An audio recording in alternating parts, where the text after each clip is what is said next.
dia. Estima-se que no mundo existam mais ou menos 1% de crianças com autismo. E no Brasil, esse número também é bem significativo. No Maranhão segue a mesma tendência. Por conta disso, o governo resolveu estender esse tratamento especializado para crianças com espectro autista. E é sobre esse e vários outros assuntos que nós vamos conversar no programa de hoje. Porque quem veio tomar café comigo hoje foi o secretário de Estado da Saúde, Carlos Lula. Bom dia, secretário. Bom dia, Elda. Seja muito bem-vindo mais uma vez. Eu é que agradeço por poder estar aqui, poder tomar um café, a gente poder conversar. Pois é, então vamos tomar café e conversar. Vamos começar por esse assunto que é bom, esse tratamento especializado para crianças com autismo. A gente tem um número significativo aqui e a gente não tem centros de referência ou centro de tratamento especializado para elas, será isso, né? Isso, a gente tem essa deficiência ainda no Brasil como um todo. Infelizmente, era uma reivindicação antiga das famílias. A gente tem um número considerável, por exemplo, de grupo de mães. Em São Luís a gente tem 3 ou 4 associações de mães de crianças com autismo. E elas reivindicavam há muito tempo que houvesse um programa por parte do governo que fornecesse algum tipo de serviço para essas crianças. Então nós inauguramos 2 anos atrás, dentro do Centro de Reabilitação do Olho d'Água, uma parte do centro ficou disponível, onde a gente inaugurou esse serviço para o transtorno do espectro do autismo. É um serviço baseado na metodologia nova, ele é pioneiro no Brasil, porque a gente usa a metodologia mesma, por exemplo, que se aplica nos Estados Unidos, é uma metodologia chamada de ABA. Por meio dele, a criança tem estímulo todos os dias. A sua intenção é o seguinte: eu desenvolvo o estímulo da criança todo dia, a fim de que ela desenvolva a sua autonomia, que ela consiga desenvolver essas atividades do dia a dia. Uma criança com autismo, para quem não sabe, a gente ainda sabe muito pouco. A ciência sabe muito pouco sobre o autismo. A gente ainda tem estimativa equivocada de pessoas com espectro. A gente hoje tem uma tendência a achar que tem mais crianças desenvolvendo, mas não necessariamente. Talvez fosse porque no passado a gente não tinha esse diagnóstico fechado.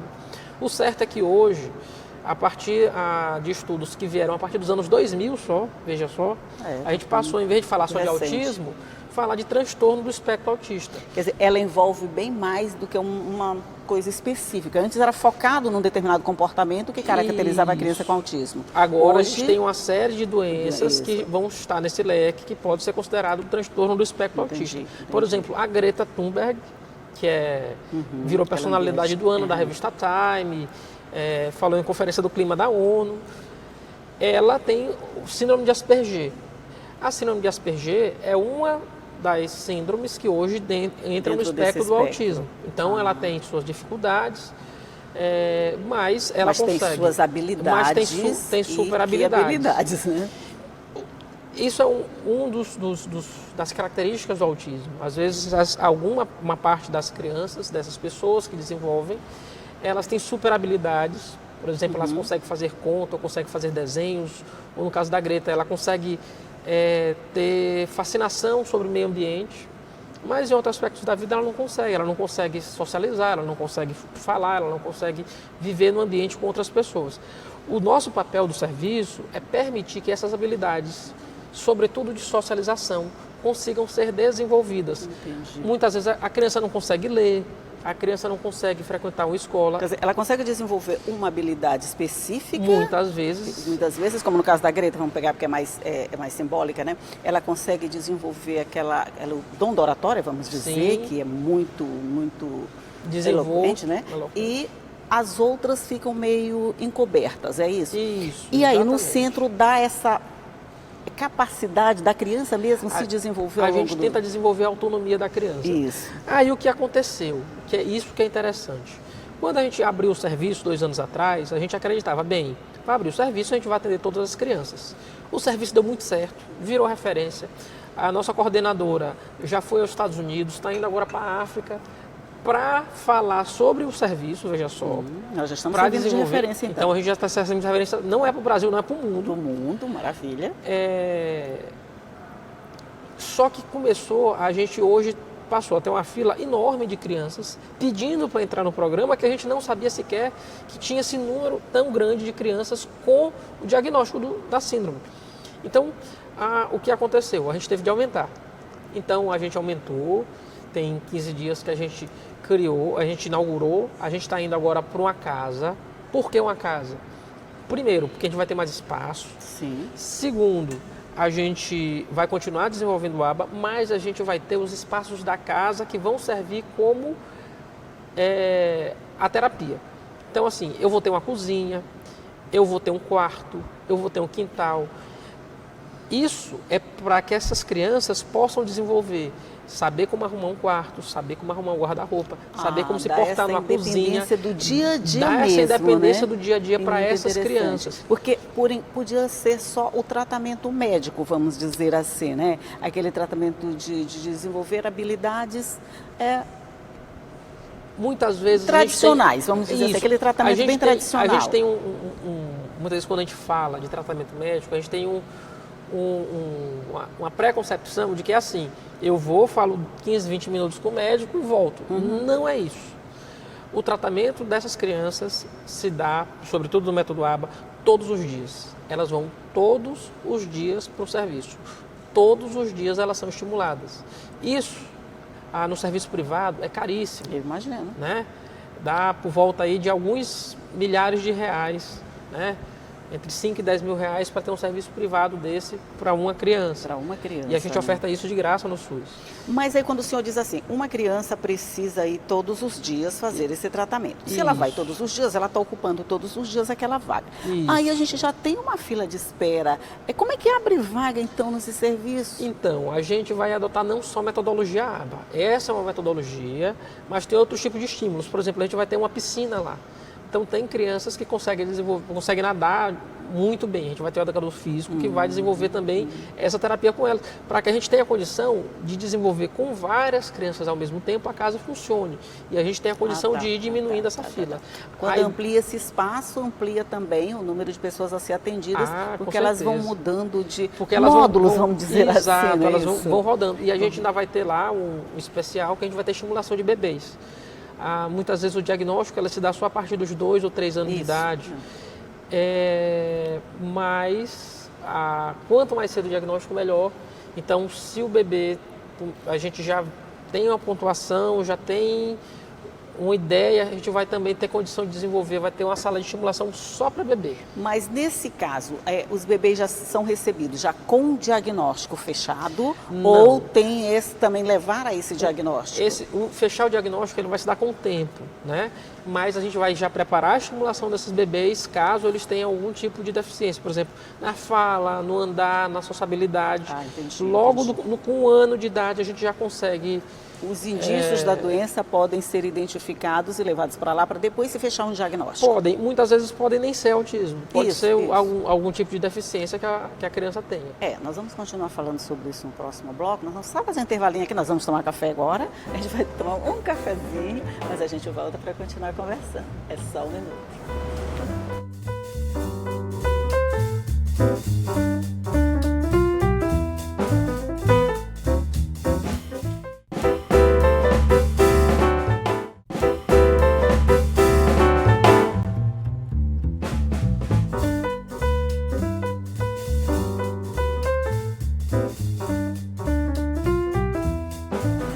Já estamos de volta para continuar conversando aqui com o secretário de Estado da Saúde, Carlos Lula, e nós estamos falando desse centro de tratamento de crianças. Só para fechar esse assunto, o diagnóstico chega lá ainda indefinido e lá é que vai ser fechado com o tempo se forem desenvolvidos essas características da doença. Isso, muitas vezes a família vai no médico, no serviço, que já encaminha, já sabe que tem um serviço, já encaminha para ele e lá a gente fecha o diagnóstico. Lá a gente vai ter toda uma equipe multidisciplinar, com médicos, fisioterapeuta, terapeuta ocupacional, psicólogo, que vai fechar esse diagnóstico da criança. A capacidade de atendimento são para quantas crianças, secretário? A gente vai dobrar, né? A ideia é que a gente atenda pelo menos aí em torno de 400 crianças. Então a gente ainda vai ter uma quantidade, muita, mas a gente ainda vai ter uma quantidade de crianças que não vai ser, que ainda vai estar esperando a fila. Porque a gente também tem, em tese, a gente tem alta, né? Então, muitas vezes a criança faz a estimulação, se ela não tem mais capacidade para desenvolver, ela conseguiu, então a criança em tese tem alta, ela abre vaga para outra criança. Entendi. Então a gente vai conseguindo rodar o serviço. Até porque o autismo é classificado em vários níveis, né? Nem Sim. todos precisam de um tratamento tão longo assim, né? Quando está no nível 1, nível 2, médio, moderado. Já falei alguma coisa aqui sobre isso, não entendo muito bem. Mas eu acredito que são níveis diferentes e que tem tratamentos diferentes, por isso dá para abrir mais vagas. A gente tem várias pessoas que foram referências, que têm ou tiveram a doença, nunca falaram abertamente dela, mas que, de toda sorte, conseguiram socializar, conseguiram ter uma vida tranquila. E normal. Né? Tá bom, mas agora vamos falar de um outro assunto que todo mundo sempre reclama, não sei como é que é hoje a situação, centro de tratamento de hemodiálise. Se reclamava muito, o pessoal vinha do interior, o pessoal morria na estrada, o pessoal fazia isso, E hoje? Então, isso é importante a gente falar. A gente inaugurou o centro de diálise de São Luís, a gente conseguiu zerar a fila e às vezes as pessoas não têm lembrança do ontem. E é importante falar do ontem, não para que a gente fique apontando o dedo, mas só que a gente tenha como referência. Referência do hoje, né? Veja só, em 2014, dezembro de 2014, em janeiro de 2015, ou digo mais, abril de 2016, que foi quando eu assumi a secretaria. Em abril de 2016, o Estado cuidava de 25 cadeiras de diálise. 25 cadeiras de diálise. Eram 25 cadeiras de diálise que funcionavam lá no Carlos Macieira de manhã e de tarde. E eu me assustei quando fiquei sabendo que eu tinha várias pessoas ocupando leitos de UTI sem precisar, só para dialisar. Então a pessoa passava a morar no hospital. Morava no hospital para não perder a vaga e ficava na UTI. E depois que fazia a diálise dela, ela ficava andando no hospital. E aí eu perdi. Ela não voltava para casa. Faz 3 vezes por semana, mas ela passava a semana inteira dentro do hospital? Exatamente. Para poder dialisar. Eu perdi a vaga da UTI. Sim. E eu não tinha vaga de diálise. A primeira medida que eu tomei, uma das primeiras, foi permitir que a diálise fosse feita de manhã, de tarde e de noite. Eu ampliei um turno. Para quê? Para que a gente tivesse a capacidade de tirar essas pessoas, que eu não queria ter mais ninguém fazendo diálise em UTI, e para que aumentasse o número de vagas. Ótimo. De lá para cá, o que fizemos? Ampliamos para 3 turnos no Macieira, abrimos na Vila Luizão. Eu comecei a tomar conta da diálise de Bacabal, de Caxias, de Pedreiras, ampliei para Sailândia, ampliei para a região de São João dos Patos, abri em Chapadinha, abri em Pinheiro. E agora eu zerei a fila, abrindo o centro de diálise de São Luís. Não é pouca coisa. O último, então, a gente aumentou a capacidade de leitos de fazer diálise em mais de 1000%, para a gente ter condição de zerar a fila. São Luís foi o último. Agora sim, isso é muito dinâmico. Por quê? Porque o paciente que vira dialítico, ele não vira dialítico do dia para a noite. Ele já vem enfrentando um problema. Isso. Ele não vem cuidando. O que faz o paciente virar dialítico? 2 coisas, sobretudo, hipertensão e diabetes. A pessoa não cuida, que é baratinho de cuidar, mas a pessoa não se cuida, a pessoa não faz prevenção, a pessoa não toma remédio, a pessoa não adere ao tratamento, ela sabe que tem pressão alta, ela não quer saber, ela toma a cerveja diabetes, dela. Então ela é levada assim meio como se fosse a nada, diabetes, né? ela tem diabetes, ela acha que não vai acontecer nada com ela continua tomando cerveja, igual o Asterix. E aí o que acontece? Vai dar problema. É lógico que vai dar problema. Esse paciente, que é um paciente que ele tem uma doença crônica, mas que tem condição de levar o tratamento bem baratinho, ele agrava, ele vai parar no nosso serviço e vira um paciente renal crônico. Aí ele vai ter que ficar preso numa máquina pro resto da vida. As pessoas não têm noção disso. E hoje o que acontece é que eu tenho um número enorme de pacientes que tinham ou diabetes ou tinham hipertensão e acabam agravando, geram um problema renal e vira paciente renal crônico. Quer dizer, está se tratando da consequência, Eu não estou se tratando só da cuidou consequência. das causas. E aí, o que pode ser feito nesse caso para se evitar essa superlotação dos centros de diálise, tratando anteriormente dessas doenças? Aí eu preciso da ajuda, sobretudo, dos municípios. Por quê? É porque é o município quem faz a atenção básica, é o município que faz a atenção primária. A gente sempre diz, a atenção primária é condutor de nossa política de saúde. É muito mais barato eu apostar na prevenção do que eu apostar depois na medicação. Então é muito barato O remédio, inclusive, é dado pelo governo federal. É baratinho, ele é Para os gratuito. dois casos. Para os dois casos. É só o paciente aderir ao tratamento. Qual é o problema? As pessoas não se cuidam. Ou, muitas vezes, as pessoas não têm sequer o diagnóstico. Acaba me gerando um paciente renal crônico, que eram para ser exceções e hoje acaba virando regra. E mais do que isso, esse paciente de hipertensão e diabetes, muitas vezes ele vai ter um AVC, ou ele vai ter uma complicação cardíaca. Complicações mais graves e ele ainda, né? vai para a UTI. Mas e aí, isso está sendo feito, esse enfrentamento, tanto da hipertensão quanto da diabetes, para evitar esse acúmulo de pacientes lá no final? Os municípios, por exemplo, estão sendo estimulados a fazer esse tipo de trabalho? Tá. A gente recentemente firmou uma parceria com a World Diabetes Foundation, que vai aplicar dinheiro aqui ano que vem e nos próximos 2 anos, na verdade, 2020 e 2021, para que a gente possa fazer a capacitação dos municípios para a prevenção. A ideia deles não é aplicar dinheiro aqui para a gente estar cuidando do paciente que já agravou. Não, é para a gente evitar que os pacientes agravem. O que é o certo, não é?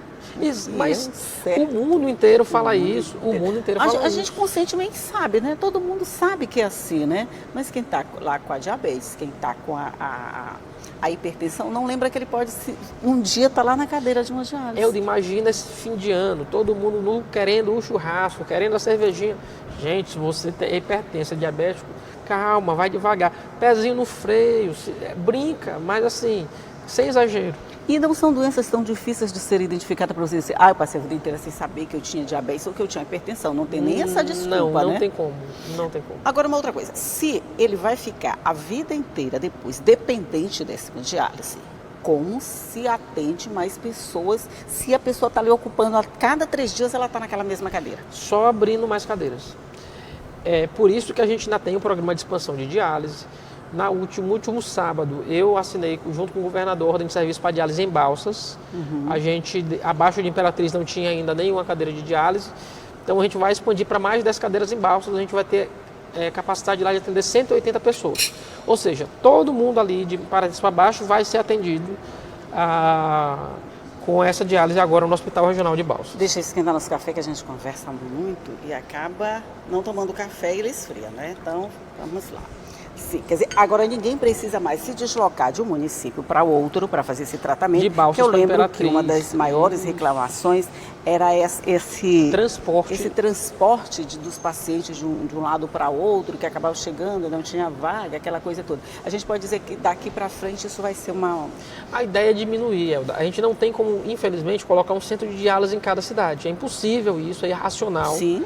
A diálise ela vai continuar sendo regional. Então a gente tem diálise em Pedreiras, tem diálise em Caxias, tem diálise em Chapadinha, tem diálise em Pinheiro. A ideia é que a gente continue essa expansão. A gente vai fazer expansão, a gente tem 10 cadeiras em Pinheiro, a ideia é chegar a 40 para que a gente atenda a Baixada inteira, né?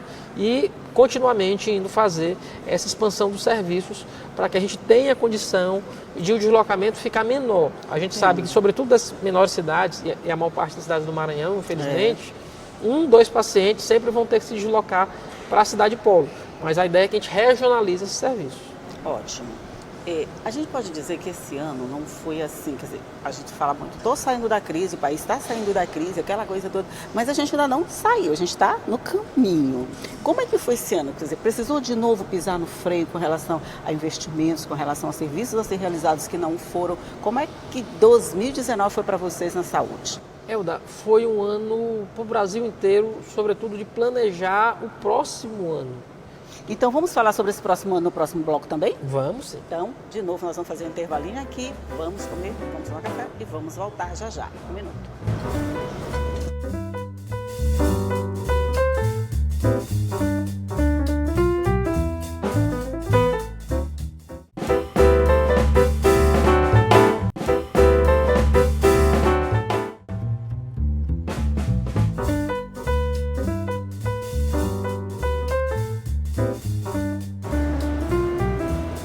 Estamos de volta aqui para o nosso último bloco de conversa sobre o panorama da saúde esse ano, vamos dizer assim. Já falamos de tudo que foi bom e agora vamos ver o que não deu muito certo esse ano, o que está planejado para o próximo, se a gente precisou de alguma puxadinha de freio.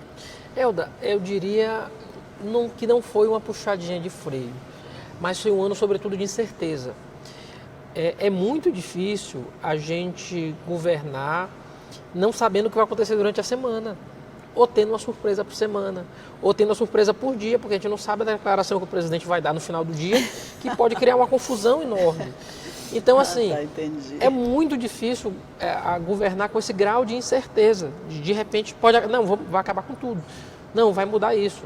Vai acabar com o DPVAT, não vai ter mais DPVAT. Sim, mas sim. Como, do dia para a noite, sem conversar com ninguém, sem falar com ninguém? Esse grau de incerteza a gente não pode ter. Isso é problemático para o Brasil e problemático para o Maranhão também. Por quê?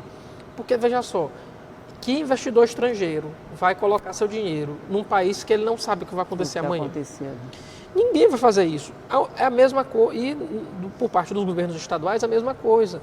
Como é que a gente vai avançar, dar um passo mais ousado, se a gente não sabe o que vai acontecer amanhã? Se a gente, de repente, pode ter algum tipo de restrição do governo federal que vai afetar nosso orçamento. Então, a gente não deu nenhum passo mais ousado. Fica com medo a gente fica com receio e vamos dar os passos que a gente pode dar com o que a gente tem. Isso. Eu não vou contar com nada do governo federal. Se vier, ótimo. A gente coloca as mãos para os céus, agradece, deu certo, excelente. Mas, a princípio, eu só vou fazer o que eu tenho com os recursos que eu tenho. Ponto. Então, foi um preparativo para 2020. Por que um preparativo para 2020? A gente inaugurou alguns serviços. A gente inaugurou, por exemplo, o Centro de Reabilitação da Cidade Operária, expandiu o TEA, inaugurou hospitais no interior, ajudou municípios a inaugurar hospital, por exemplo, o Hospital de Loreto, a gente inaugurou no sábado, com equipamentos que a gente deu, reforma que a gente fez, foi mais de R$1 milhão que a gente investiu lá. Mas tudo isso é ciente que a gente tinha de esperar para saber o que vai acontecer. Então, para o ano que vem, a gente vai ter expansão, a gente vai abrir mais policlínicas, a gente abriu algumas policlínicas esse ano, a gente vai abrir outras policlínicas aqui, a gente vai ter serviço em São Luís, que a gente vai colocar, a gente tem o Hospital da Ilha que está chegando, né, que não deve ser ainda em 2020, mas a obra está andando bem, vai significar uma revolução no serviço de urgência e emergência na ilha.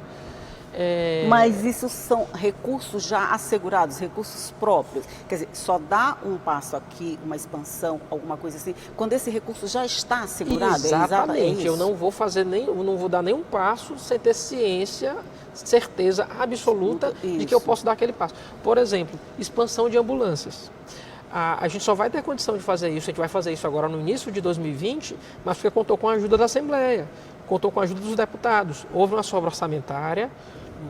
A gente conversou com o presidente Otelino, ele acertou com os deputados, então serão 42 ambulâncias, uma para cada deputado, que a gente vai adquirir já no início de 2020, para que a gente tenha condição de continuar fazendo essa ajuda para os municípios. Mas veja só, no lugar de eu fazer, por exemplo, de um passo que eu não poderia dar, eu contei com a colaboração da Assembleia. A gente tem feito assim no Maranhão. Essas parcerias institucionais e, sobretudo, parcerias políticas em prol da população, tendo a certeza de que a gente tem condição de dar aquele passo. Pois é, essas parcerias políticas e estaduais, eu acho que fica, de alguma forma, fácil de manejar aqui dentro. Mas atrapalha a captação de recursos fora, por exemplo, de internacionais. Como é que fica? Vocês conseguem?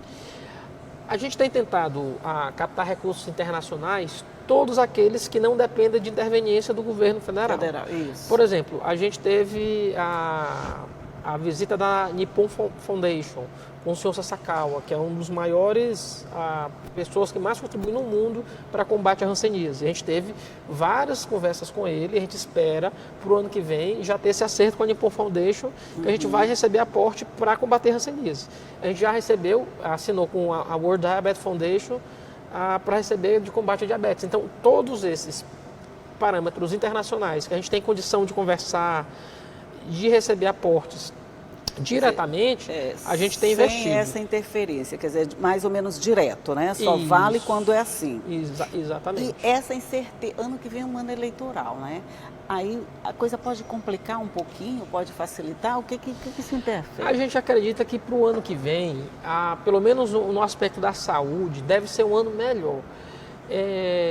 De tudo isso, de toda a incerteza do governo federal, talvez o ponto de vista da saúde seja um locus do governo federal que se blindou até das incertezas, a gente não vê nenhuma declaração mais desastrada do ministro, pelo contrário, é um ministro muito discreto. E conseguiu avançar em muitos pontos que eram até bandeiras históricas do segmento da saúde, caladinho, devagar e sempre. Então, para 2020, pelo contrário, a gente tem um canal, um diálogo institucional aberto com ele, a gente tem condição, tem diálogo aberto com ele, ele deve vir aqui em janeiro, inclusive visitar o nosso estado. O ministro. O ministro. Sim. Então, a gente espera que para 2020 a gente tenha novidades boas, inclusive em parceria com o governo federal. O senhor diria que a posição do nosso governo de independência, de luta contra toda essa situação, de alguma forma dificultou esses investimentos para o Estado? Quer dizer, tornou a coisa um pouquinho mais difícil? Eu não tenho essa percepção. O governador tem falado, e eu acho que ele está correto, ele tem posição, Sim. Ele tem lado. Eu acho que isso é muito raro na política hoje em dia, mas isso é fundamental. Para ele dizer assim, olha, eu discordo, eu acho que não precisa ser assim. E, infelizmente, eu não vejo de parte alguma o que poderia ter melhorado para a gente se a gente, por exemplo, tivesse na base de apoio do governo federal. Porque Sim. é só olhar o Rio de Janeiro. O tipo de beligerância que se tem com o Rio, mesmo o governador fazendo parte da base de apoio, né? Tem 2 meses de salário atrasado de todo o segmento da saúde. E ontem ainda piorou um pouquinho mais, né? Tiveram que cortar um pouco mais. Então, né? Veja só, é um nível de incerteza, de insegurança, e que a gente não ganha, assim, mesmo os aliados não ganharam nada durante o ano. Entendi. Então, a princípio, para a gente não teria benefício, não me parece ter benefício. Obviamente, isso nos coloca numa posição de, pelo menos assim, eu não tenho conflito aberto, mas eu faço oposição, não sou teu aliado, ok. Mas a gente tem conseguido cumprir com o nosso papel de fazer a política da oposição responsável, de fazer a crítica necessária, né? E de colocar a nossa posição no jogo. Estamos desse lado aqui, não estamos do lado de vocês. Sim. Agora, governo é diferente de Estado. Há políticas de Estado, de educação, de segurança, de saúde, que são independentes do governo. Ontem, eu não tenho nenhuma restrição, por exemplo, de elogiar publicamente quando o ministro acerta. Eu já tive condição de falar para o ministro Mandetta, o senhor está de parabéns, o senhor acertou. Criou uma secretaria da atenção primária que ninguém nunca tinha conseguido fazer. Isso todo mundo brigou historicamente por fazer. Quer dizer que o fato de ser adversário político não impede que você reconheça as ações boas que estão sendo desenvolvidas. Entendi. E nem de me receber. Isso nunca me impediu em nenhum momento de ser recebido pelo ministro. Muito pelo contrário. Todas as vezes que fui a Brasília, tive porta aberta para ser recebido pelo ministro, pelo Ministério. Inclusive, tenho participação, eu sou vice-presidente do Conselho Nacional de Secretários de Saúde. Então, isso, inclusive, me permite, porque há uma relação institucional que eu tenho que estabelecer com o Ministério, até por conta dessa minha condição de vice-presidente. Essa situação é a mesma em todos os estados do Nordeste, secretário? Eu acredito que sim. Uns mais, outros menos. Eu acho que o governador Flávio Dino, por ter essa capacidade de liderança, né? Por ser essa pessoa que tem conseguido levar, a gente tem a ideia do Consórcio Nordeste. O Consórcio Nordeste foi uma revolução. A gente já fez a primeira compra compartilhada, a gente teve uma economia de mais de 200 milhões de reais, ou seja, os 9 estados agora estão comprando juntos. Essa compra compartilhada é feita pelo governo da Bahia junto com o governo do Maranhão, porque eu sou vice-presidente. Então a gente já fez a primeira compra, a gente vai fazer a revolução nisso, mostrando que é possível sim, com gestão, com cuidado, com eficiência, sobretudo com inovação, porque o Consórcio Nordeste é inovação, fazer a diferença. E conseguir, mesmo nesse momento de crise, de conturbação do país que não se entende, que não se resolve, de uma surpresa a cada dia, mostrar que tem um caminho ou outro que a gente pode seguir, que é um caminho que pode levar a bons resultados. Então a gente pode esperar que 2020 seja melhor do que 2019, né? Eu tenho certeza. Eu sou uma pessoa que tem, sobretudo, esperança. Eu sempre espero que o futuro será melhor que o presente. Com certeza. Amanhã é sempre melhor do que hoje, por melhor que hoje esteja sendo, né? A gente tem que esperar que ele seja bem melhor. Otimismo é muito bom. E a gente vai com esse otimismo para o ano que vem, se Deus quiser, vai dar tudo melhor. Eu só queria falar de um dado só. Pode falar, que para mim esse é o otimismo. Quando eu assumi a secretaria, em 2016, a gente terminou o ano com uma mortalidade materna de o indicador era mais de 100. Isso queria dizer que a cada 100 mil partos, 100 mulheres morriam no estado. A gente era o pior estado do país. E eu reuni a equipe técnica e perguntei, vem cá, o que é isso? Por que esse número aqui não diminui? A gente não consegue baixar. Fizeram 1000 ponderações, professores, técnicos, olha, a gente não vai conseguir baixar, é um indicador que é resultado do problema dos municípios, não dá para mexer nisso, aquilo, outro. Eu disse, rapaz, é o seguinte, eu considero o que vocês estão falando, mas eu quero baixar isso daqui. Basicamente me disseram assim, você não vai conseguir. Isso em 2016. Né? Mas, com aquele espírito otimista. Com o espírito otimista, mas eu disse, não, mas a gente vai baixar, eu tenho certeza que a gente vai baixar. Eu estou terminando 2019, a gente só vai ter esse dado fechado 5 de janeiro de 2020. Mas eu estou fazendo dia a dia. Eu virei presidente do Comitê de Mortalidade Materna, eu fui para cima desses dados, eu fui para cima dos municípios, e junto com a equipe inteira, isso é uma conquista a várias mãos, mas 2019 deve ser o primeiro ano em que o Maranhão vai ter mortalidade materna menor do que a mortalidade materna brasileira. E mais do que isso, a gente vai ter reduzido em mais de 40% em 4 anos. Sabe quando aconteceu isso na história? Nunca. A gente saiu de 100 para menos de 60. Nunca aconteceu isso na história. Vai ser um dado para a gente comemorar, tocar foguete, para todo mundo querer aqui, inclusive, saber o que está acontecendo. Olha, mas tem que ter, sobretudo, otimismo, mas o otimismo é aquele otimismo realista. Responsável. Responsável. Não adianta você ser otimista e não fazer nada para que a coisa aconteça. É assim, ó, vamos mudar. Vamos mudar esse indicador. Eu tenho certeza que a gente muda. E continuo, já coloquei para a equipe, nossa meta é reduzir 10% por ano até o final do governo. Ah, a gente não vai conseguir. Vai conseguir. Vamos, a gente não já conseguiu? Todo mundo Você lembra que vocês diziam que não ia conseguir? Exatamente. Vamos continuar reduzindo. Nossa meta é ter menos de 50. O nosso indicador ser menos de 50 no final do governo. Que vai ser assim, nunca conseguimos isso. Nunca. A gente sempre variou aí entre o indicador entre 90 e 100, sempre. Sempre, historicamente, a gente nunca tinha conseguido baixar menos do que isso. E todo mundo olhar para o Maranhão e dizer assim, é um caso que não deu certo. Lá, né? Agora todo mundo vai olhar para o Maranhão e dizer assim, vem cá, o que foi que vocês fizeram? Olha que maravilha. Olha, então nós já achamos a nossa pauta da próxima entrevista. Você vai voltar aqui quando esses dados forem divulgados oficialmente para a gente conversar sobre isso, dizer o que levou a gente a essa situação, quais foram os mecanismos, os caminhos que vocês usaram para se chegar a esse resultado, que é de comemorar com toda certeza. Se em 100 4 ou 5 mulheres deixam de morrer, se uma já deixasse de morrer, a gente já comemorava, né? Com certeza. Quando é mais que isso, a gente já fica mais contente, então. Então, nós já achamos nosso próximo assunto. Aí, eu vou só lhe desejar um Feliz Natal. 2020, assim, cheio de otimismo e boas notícias como essa, tá? Você já veio em janeiro me dizer tudo isso de novo. Tá certo. É certo? É um Feliz Natal pro pessoal de casa, um 2020 com muita esperança e felicidade.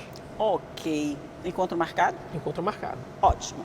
Bom dia para o senhor, bom dia para você também que está aí do outro lado nos acompanhando, que sabe essa conversa fica toda à sua disposição no nosso site, você acessa a hora que você quiser, está tudo lá bonitinho, arrumadinho, nosso conteúdo está lá prontinho para você. É só você clicar, todo dia eu digo, mas eu vou te dizer de novo, al.ma.leg.br/TV, a nossa programação está lá pronta para você. Mas só para te lembrar, eu estou aqui todo dia te esperando às 8h30 da manhã, combinado?